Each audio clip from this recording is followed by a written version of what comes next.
Next on Unsolved Mysteries, a reclusive millionaire vanishes. Then, years later, her skull is found in a septic tank on her own property. Who murdered Camila Lyman? A radio reporter's life is threatened and his home is vandalized after he goes public with a story about UFOs. A mother's dying wish is that her two children, separated by war, will be reunited. 3-day-old Marlene Santana is taken from her mother's arms at gunpoint. She is still missing. 5 compelling cases, some just waiting to be solved, and maybe you hold the key. I'm Dennis Farina, and this is Unsolved Mysteries.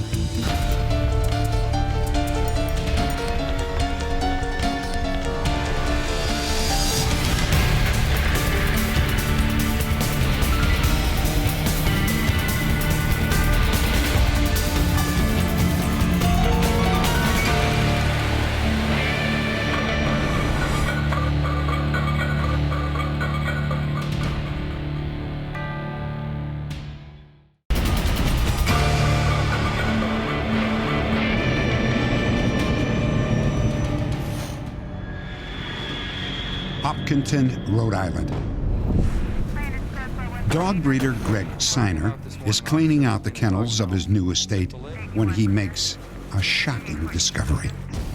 I was hosing down the kennel and I smelt a foul odor and thought that maybe the septic system wasn't working properly. I decided to look inside to see if it needed to be pumped. And when I did, there was a skull staring straight back up at me. Once I saw the bottom jaw, I realized it was human and just knew that this was Camila. Dental records confirmed that it was indeed the skull of Camila Lyman, the estate's previous owner. She had mysteriously vanished 10 years earlier. This missing persons case was now a murder investigation. However, the clues would not be found in the bizarre nature of her death, but in the strange and mysterious nature of Camila's life. Camila Lyman was the daughter of old money Boston aristocrats. Camila shared her father's passion for show dogs, and he soon discovered that his youngest daughter had quite a gift. In the dog world, she was very successful. She was a good handler, and she was a good breeder, and she showed her dogs extremely well. She was very proficient. Camila never dated and never married. Her dogs were her life. She lived with her parents on their 100-acre estate. But when they died, the life Camila knew was over. 40 years old and alone, her behavior became more and more bizarre. Babies, my sweeties. Camila became a recluse. She spent more time with her dogs than she did with people. Her appearance also began to change. She bought animal steroids and then took them herself. Her voice deepened, she developed facial hair, and she began wearing men's clothing. Camila basically transformed herself into a middle-aged man. My sister in California called me up and said, "Hey, Camila's on the TV dressed as a man. What do you think?" And I said, "Well, I'd heard that she did sometimes do that." In this rare video, Camila is dressed as a woman. But 7 years later, she legally changed her name to Cam Lyman and was dressing as a man. It was shocking in a way and very surprising. But because of your respect for people's privacy, unless Camila wished to explain why she was doing this, we didn't ask any questions about it. We just accepted it the way it was. I remember people talking about Camila and the changing of her clothing and her appearance. But you have to remember, you are at dog shows. You're judging dogs, not people. I think Camila felt very comfortable amongst her dog friends. Cam isolated herself from her family and became close friends with fellow dog lover George O'Neill. George O'Neill became the sole confidant, advisor, accountant, and representative of Camila. Cam, we don't have the money to do this right now. He took care of paying her bills. He took care of arranging for her to get to dog shows, and many times getting her to the shows. He was a friend who she socialized with and had great confidence in his abilities to help her conduct her affairs. In the car. Let's go, in the car. As George O'Neill took over more and more duties and chores for Camila, he became her sole confidant. She associated with no one other than George O'Neill. Camila became more and more eccentric. She would often carry a briefcase with hundreds of thousands of dollars and large amounts of jewelry in it. She would go out to the store and have $10,000 in her pocket to buy a quart of milk. No, I don't know what to think. I really don't know, because she is... One Christmas, Camilla's friends didn't receive their usual Christmas card. No one had heard from her in months. Concerned, the family hired a private investigator named Charles Allen. They were very concerned because checks that had been sent to Camila had, rather than being endorsed with her signature, were being endorsed with an account number of a bank account in Rhode Island. Allen was surprised to discover that George O'Neill had been depositing Camilla's trust fund checks into his own bank account. Even more alarming was that he also held Camilla's power of attorney and was Camilla's sole beneficiary. He stood to inherit her entire estate. Mr. O'Neill, my name is Charles Allen. I'm here to inquire about Camila Lyman. I haven't seen her. Mr. O'Neill did not express any concern for her safety. He felt that she had done this before and that she had just gone off on a trip. I understand all of that. O'Neill claimed he had last spoken with Camila a full year earlier. He said that she had hung up on him during an argument on the phone.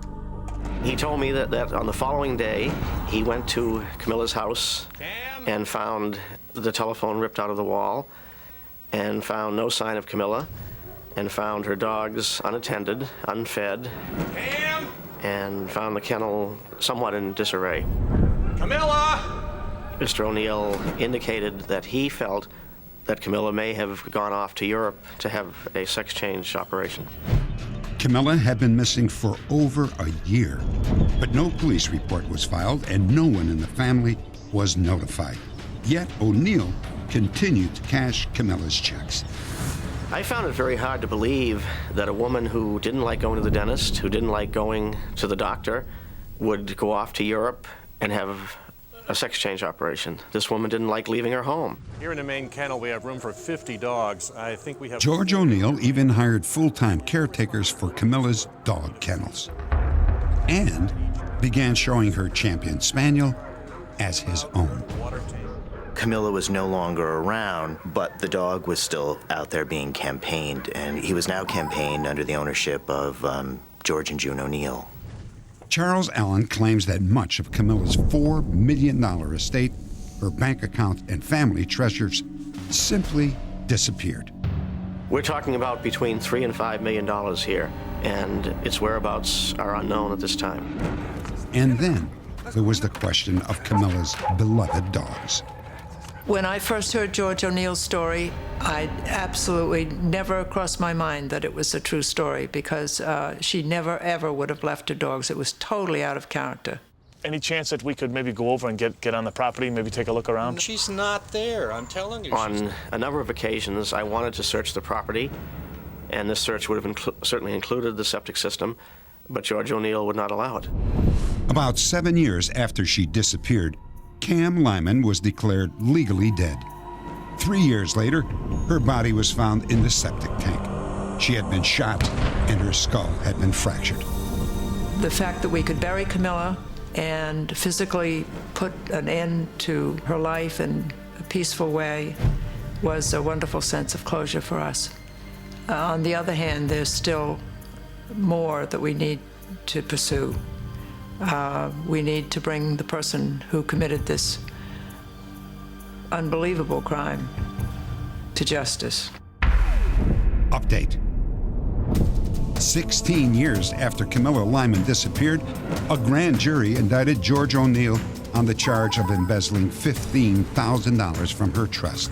After a plea bargain, he was sentenced to just 1 year of probation and fined only $450 in court costs. When O'Neill was recently asked about Camila, he said, quote, "She's dead? I don't know anything about it."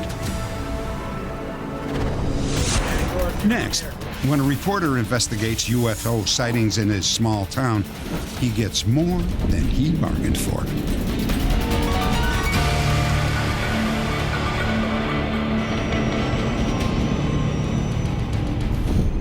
We have broadcast a number of stories about UFOs, and now we have another to add to that list. But this one is different. It involves a robbery, late-night phone calls, and even death threats. Wytheville, Virginia. It's a small town nestled in the foothills of the Blue Ridge Mountains. Country music station WYVE calls itself the voice of Wytheville. On most days, life here is usually quiet and uneventful. But that was not the case one October morning. Morning, Sheriff. Danny Gordon. Radio reporter Danny Gordon checked in as usual. What he heard was not usual at all. He heard an unbelievable story. Over near, Austinville? Huh? Right. Got anything else? You're kidding me. 3 sheriff's deputies, all former military men, claimed that they had seen a UFO. When was that? Okay, Danny, you're on in 3, 2, 1. Unidentified flying objects have been sighted over Wythe County on Monday and Tuesday evenings. The Wythe County Sheriff... It was a filler piece that came on at the end of the news, which I usually relegate to something that's maybe unusual, like we had one police officer who killed 5 chickens once with 2 shots, and that was a story that ran as kind of a ha-ha piece. And this was another ha-ha piece, and being a very skeptical newsman, it was definitely not in my lead part of my news. Danny's ha-ha piece caused some unbelievable listener responses. Reports of UFO sightings poured into the station. So Danny set up a special call-in program for the following week. Hello, this is Danny Gordon. You're on the air. Go ahead, please. These are the exact words of some of those calls. Where'd you see this? Well, it kind of looks something about like an egg shape to me. What we could see was red, green, and white, sort of flashing lights. We saw a plane go by with, red flashing lights. We knew it wasn't a jet of any sort. Okay, well, I appreciate that. Thanks a lot. Being a brass tacks journalist, I always believe there is a plausible, logical explanation. And I felt at that time that it was military of some nature and that we would find the reason in a short period of time. Danny thought the UFOs were most likely experimental aircraft being tested at a nearby Air Force base. But he was repeatedly told by the military that there was no testing going on. More and more residents came forward with their stories of UFOs, and then the military finally came up with an explanation. Everybody had been telling us that what people were seeing were planes refueling. And so I said, well, I didn't know that's how they did that. And then I thought, well, why are they doing that down over my house? Isn't this something they should be doing away from populated areas? I called the Pentagon and talked to the Air Force general there, who told me if they were refueling under 13,000 feet, then somebody's butt's in a sling. And to this day, we don't know if they were refueling at 5,000 feet. But at the same time, I have asked, if it is military, then I'll back off the story and leave it alone if you tell me, because I'm a patriot. And each time I'm told it's not us, we're not doing it, and we haven't been doing it. Just 2 weeks after the first sighting, Danny and his friend, Roger Hall, drove to the area where most of the sightings had occurred. They brought along a 35mm camera and a video camera. We were headed home after 2 hours of fruitless searching, about 8:45 on Route 21 South coming into Wytheville, and just happened to look to my left and saw a very unusual object coming across the horizon. What's that? What? Over there, some lights or something. I'm gonna pull over.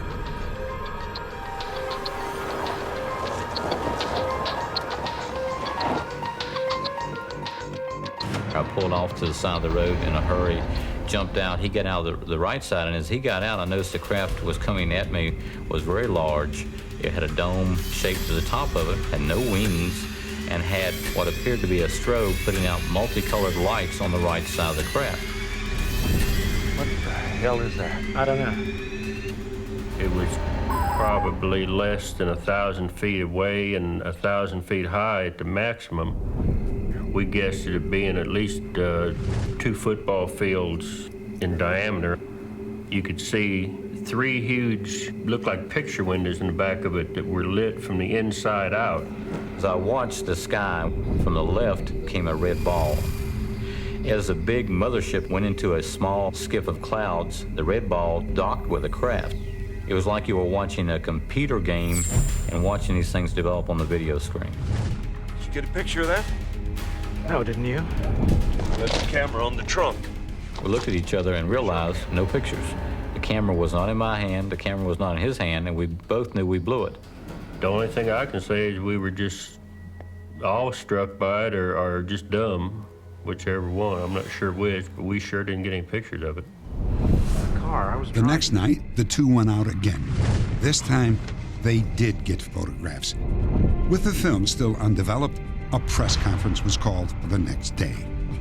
The night before the press conference, I received a phone call from somebody who refused to identify themselves, and they said that I needed to be aware that the CIA and the federal government were very much interested in with kind of UFOs.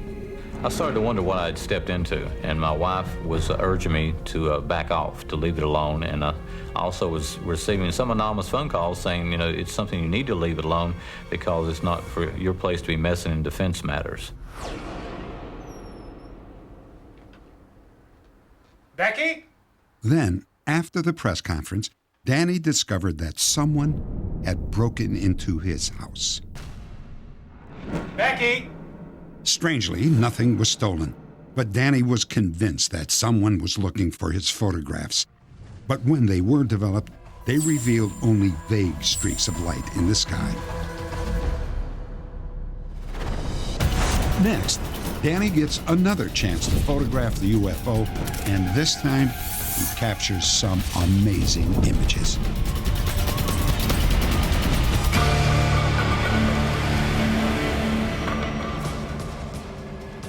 They were not just 1 or 2 isolated sightings. Hundreds of people reported seeing UFOs in the sky above Wytheville, Virginia.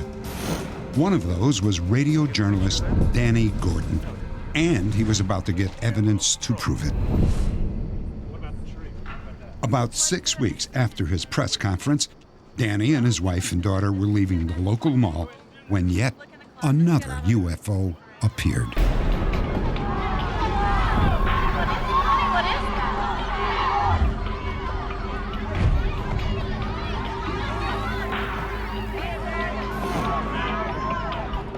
We looked very quickly and saw what I thought was one large object, which later appeared to be 4 flying dish shapes. As soon as the objects were photographed, they disappeared from view. When the pictures came out, they had a lot of grain, but they showed definite 4 shapes of objects in the sky.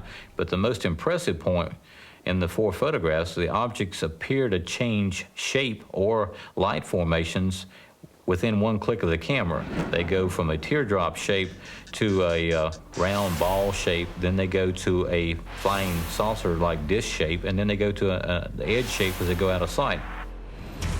Clearly, something extraordinary was happening in this small town.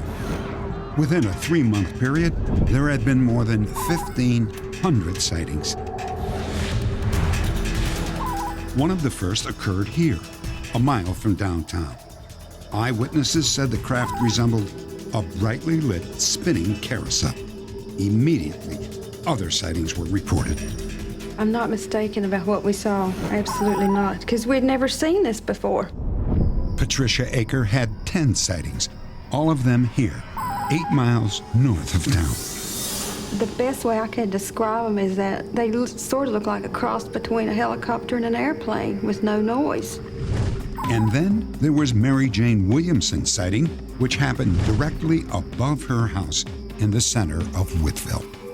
It had all the white lights in the front, just a big semicircle of white lights, and it was just huge. I mean, it was just absolutely huge. You just had this feeling of something really, really big just moving, just drifting over your head, and no sound or anything. Eventually, I got around to calling the Pentagon and talked with the spokesman for defense of the Pentagon, and he speaks for all the defense branches, and he told me, quote, twice, "We do not deny UFOs exist. The government confirms they exist, but we deny they pose a threat to the populace of Wythe County." And my question was, how do you know this? And he said, I can't tell you, but there's no threat to you, so that's the reason we're not sending convoys of aircraft down there to protect Wythe County. 3 months later, Danny was packing for a broadcasters conference in Virginia Beach, where he was to talk about his UFO coverage. I received a phone call at home from a retired military intelligence officer, and first he told me to make sure that I taped the conversation so he could put the date and everyone to be aware. And I said, why do you want to tape this? And he said, I want your friends to know if something happens to you that I forewarned you. What I'm telling you, Danny, is I've been pursuing this thing for many, many years. And like I say, I saw my son die of leukemia. He told me that because of his investigations into the UFO field, that they had hit his son and caused his son to die with some kind of virus connected to leukemia. Danny, who is it? It's nothing. He said that he had information the federal government was not very happy with my UFO investigations, and they felt like I was too loud of a voice to quieten by just killing me, which made me very happy. And he said they want to quieten you in a different fashion. What I'm telling you, they will try to hit you if they think it's practical for their purposes to keep you from further investigating this thing, and then most likely it'll be done through skin contact chemicals. It could be something on the doorknob of your car or on the steering wheel. They could also come up with something, do something to your children. You know, it's one thing for someone to threaten myself. When you threaten my family, you're treading on very thin water. Well, I'm going to Virginia Beach. How many times you think I'm some kind of crackpot? No, I appreciate it. I appreciate that. Thank you for calling. What was that about? Oh, nothing, honey. Oddly enough, it was the same weekend that there was a hepatitis epidemic in Virginia Beach. Had I come down with hepatitis, I would have believed, and everyone would have believed they had gotten to me. But I came back with no problems, and the children were in good shape. Less than 1 month later, Danny had 2 surprise visitors at his house. Great. My name's Don. It's my associate Michael. We're with the Richmond Gazette. I'd like to ask you a few questions, if you don't mind, about these recent UFO sightings. No, that'd be fine. That'd be fine. Okay, great. They stayed for about 45 minutes, one interviewing Danny and the other walking around the house taking pictures. They had told me when they left they would send me a copy of the article so I could peruse it. And when I didn't receive one, I called the newspaper and they said, well, these 2 guys are not on our payroll. They don't work for us. So who they were, I don't know, but they were in my house, saw my pictures, saw my negatives, talked to my family, took pictures, and then left, but they were not with the newspaper. A few weeks later, Danny sat down to organize his UFO photographs. And when I got to the canister which had the UFO negatives, I quickly opened it up and found some UFO negatives, but the one negative with the shots from the shopping mall was missing. I felt like maybe there was something in those photographs that I was not seeing. So I took the photographs to some other people to look at. We used magnifying glasses, we measured angles, trying to find out why these photographs were so important. And we've yet to discover why anyone would want to steal that one Pacific set of 4 in a series of photographs of the UFOs. 2 months later, the stress of late-night phone calls, the home break-in, the strange visitors, and now the missing negatives finally took its toll on Danny.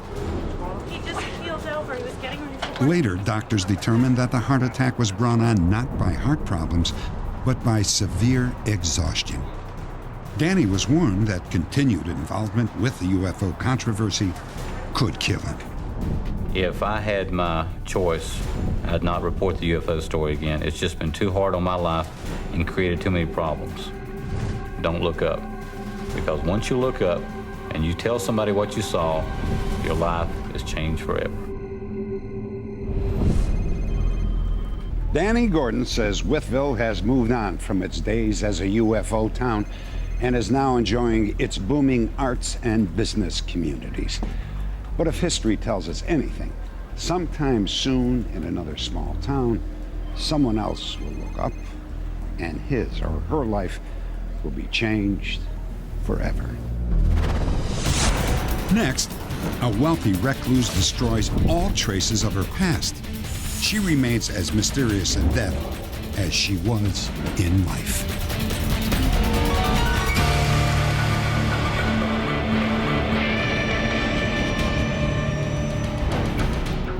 On a dreary January day in a tiny English village, a mysterious woman was laid to rest. Heavenly Father, we commit the body of our dear sister Dorothea to be consumed by fire. It was rumored that Dorothea Allen, the wealthiest person in the county, had once danced with Fred Astaire and dined with Gary Cooper. But when she died at the age of 89, only 5 people came to her funeral. In her day, Dorothea was considered beautiful. Everyone agreed she was a devoted wife to her husband Robert until his death. The couple had no children, and when Dorothea died, she left no will. Only a complicated mystery. When the day of judgment. Dorothea Allen was a study in contrast. On one hand, she was a wealthy executive who partied with movie stars. But on the other, she hoarded her millions and mistreated those who worked for her. And no one knows why. In her final days, Dorothea did everything that she could to erase her past. After Dorothea's death, the British government asked investigators to search her estate in an effort to identify her heirs. We found her passport, which had pages ripped from it. And of course, these are the pages that gave us all the information we might have needed. We looked through photograph albums, and all the pictures had been pulled out of the albums, and someone had taken a pair of scissors to them and cut off the heads, and so we couldn't identify anyone. Dorothea and her husband, Robert, were intensely private. They kept their background secret, even from their closest friends. The Allens made their fortune manufacturing fancy corsets for women. The frilly undergarments were a huge hit, and Dorothea oversaw every detail of their production. She had an eye for beauty, and she certainly used it. Yeah, she made that factory a great success. She was an absolute perfectionist. She would count the stitches to the inch on everything that was done. It should be 12 stitches to the inch. You've only done 11. Dorothea was a very nasty piece of work. She ran her servants ragged, from what I can gather. I also think she didn't pay very well to her employees and ran quite a strict regime. She demanded people walk out of her office backwards. At Christmas, the Allens always had a party, but invited only those employees who had done an outstanding job. And only a select few were actually allowed to even speak to the Allens. They used to sit right at the end of the room, you know, behind a little rope. And people used to go up and talk to them. They used to be like royalty, really, sort of surveying all before them. Robert died after a long illness. Because Dorothea's whole life was built around her business and her husband, she fell to pieces. Oh, she was very, very upset. They absolutely thought the world of one another. And she was very much affected. After the death of Mr. Allen, one of her habits was to get his cigars and light them and leave them burning in the hall and in the library, so that she got the atmosphere of him still being there.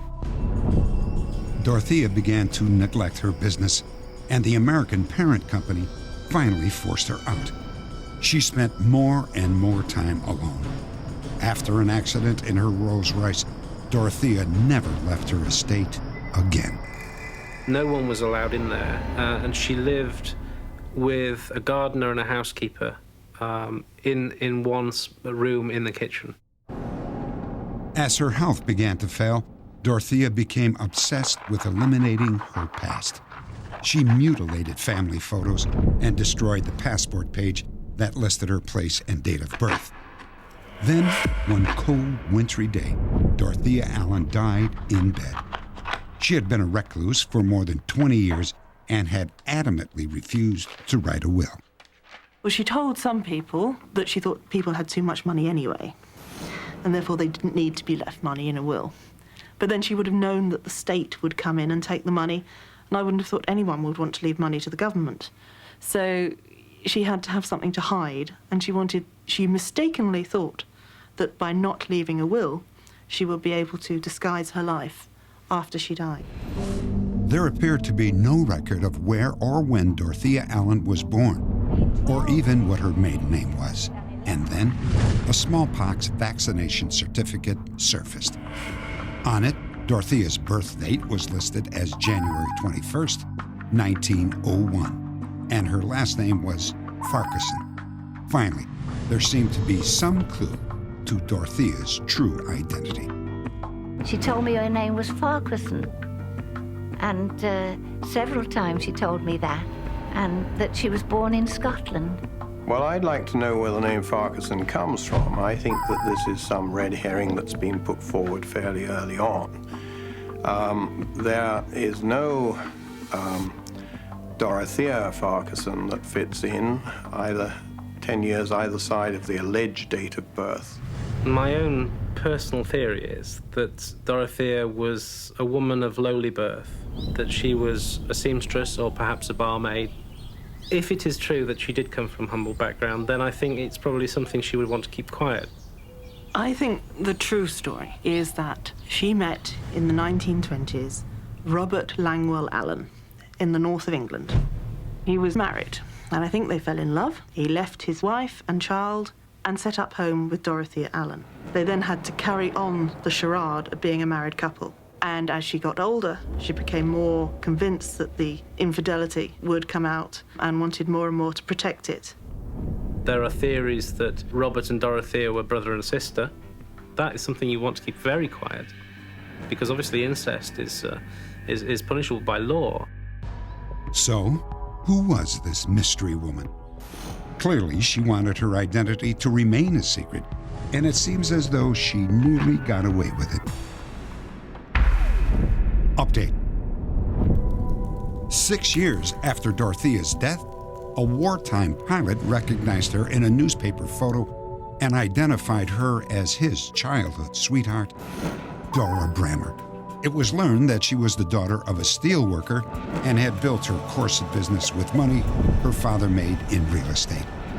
After analyzing a single gray hair that was taken from the elegant hairbrush left at her manor, investigators found more than 70 of her relatives. Each received roughly $40,000 from her estate. And finally, it was learned that Dorothea and her husband Robert were never legally married because Robert had failed to divorce his first wife. Next, after more than 40 years, a woman is reunited with her long-lost brother, thanks to you.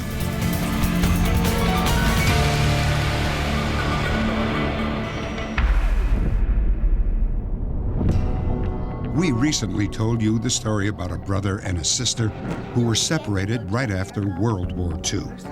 It involved a search that spanned 2 continents, 2 generations, and almost half a century. But you know, I don't want you should get sick. Helena Karowski helped her 5-year-old son prepare for a long journey. Christopher was going to the United States, but with another family. I'll miss you, Mama. I'll miss you too, Christopher. My mother didn't really want to send him with somebody else, but my father kept saying, you know, education, he's going to get a good education, he's going to be able to start school, so it was easier for him. But my mother, I guess being a woman, it just tore at her heart. It was only 7 years after World War II, and refugees like Helena and her husband Apollonary desperately wanted a better life. In America, Christopher would live with friends until the Karowskis and their daughter Michelle could follow.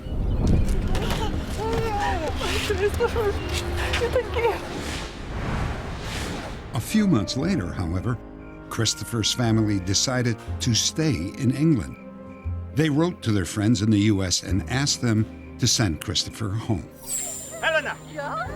I've received letter from America. America? Yes, they don't send Christopher back. What? They don't send Christopher back. They say he's better off in America. The family tried everything they could think of to get Christopher back, but there was nothing they could do. The Kurowskis never saw their son again. Christopher's parents died in England. His sister Michelle moved to America. Their mother's dying wish was that Christopher and Michelle would someday be reunited. I want to be able to tell him how much my mother loved him, how she never forgot him, how to the day she died, that she loved him. Update. When we aired this story, Christopher's adoptive sister, Rose Ruker, was watching. She told him, and he contacted us. A short time later, Christopher was on his way to Michelle's home outside of Houston. As I was waiting for Christopher to come and I was looking out the window, I was wanting my mum to be here and wishing that she was here because she had dreamed of this. Hi. It's been a long time. You did it. I can't believe this. I really can't describe how I felt. I can't describe it. It's too much for words. All these years wondering, hoping, and it's finally come true. Christopher introduced his wife, Ellen, and then met Michelle's husband, daughter, and granddaughters. This is my granddaughter, Kaylee, right here. Kaylee? Your granddaughter, too? I'm just happy. I'm happy that I have him now. It's just so hard to describe. Something I've dreamt about, God, for 30-odd years, and it's here. It's still. I keep looking at him because I can't believe it's actually happened. Now that her daughter and son have been reunited, Helena's dying wish has finally been granted. After decades apart, Christopher and Michelle have a lot of catching up to do, and they're already well on their way.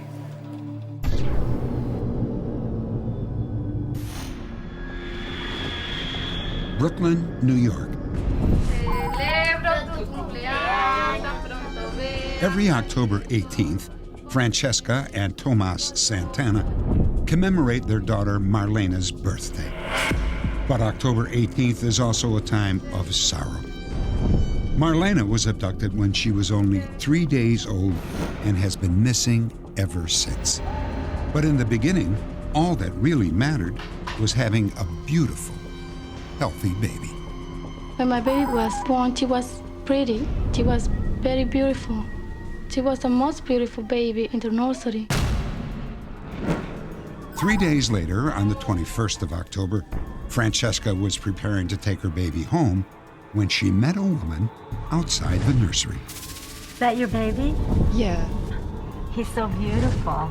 Thank you. When I was looking at my baby in the nursery, I saw a woman in the window that she told me that my baby was the most quiet one, the prettiest one. And I was glad that she told me that because I thought she liked my baby. A few hours later, at 9 p.m., Francesca checked out of the hospital. Her two sisters-in-law came to take her home. When we going downstairs, a woman came to me, the same woman that I saw in the nursery. Where are you going? She told me she was waiting for me all day. We're going home now. Goodbye. This isn't a game. I'm not joking around. Walk or I'll blow her head off. Walk. So she showed us the gun and she told us to walk or she gonna blow up the head. And we walk. Keep going. They walked over 6 blocks at gunpoint. Walk! Finally, They stopped near a deserted junkyard. Stop! I said stop! At first, Francesca thought they were being robbed. Give me the baby. I said give me the baby. Keep walking. Walk! The woman got in a car driven by an accomplice and drove off.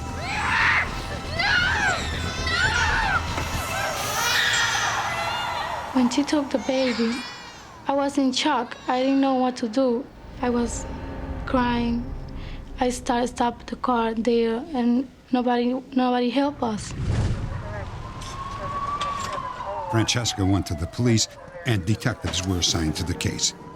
She was able to describe the car that had driven away with Marlene.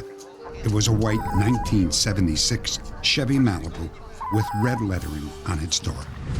At the hospital, police tried to get a description of the mysterious woman. Some believe that she was not a professional criminal, but rather an emotionally unstable woman unable to have a child of her own. This composite of the abductor is based on eyewitness descriptions. She is white with Hispanic features and has no accent. Her hair was dyed reddish blonde, and at the time, she appeared to be in her late 20s. Today, the Santana family is still searching for their missing daughter. An artist sketched this composite of what Marlene Santana would look like when she was a child. She has brown hair and brown eyes. This is a composite of how she might look as a young woman. Marlene was born with a medical condition that makes her feet appear somewhat C-shaped when viewed from the bottom. She may celebrate her birthday around Halloween, and she may have been put up for an illegal adoption in late 1985 or 1986. Maybe one day, a person who knows where's my baby, they must say something, they must do it. I don't think I could die without seeing my baby again. If you have any information about Marlene's disappearance or whereabouts, please log on to our website at Unsolved.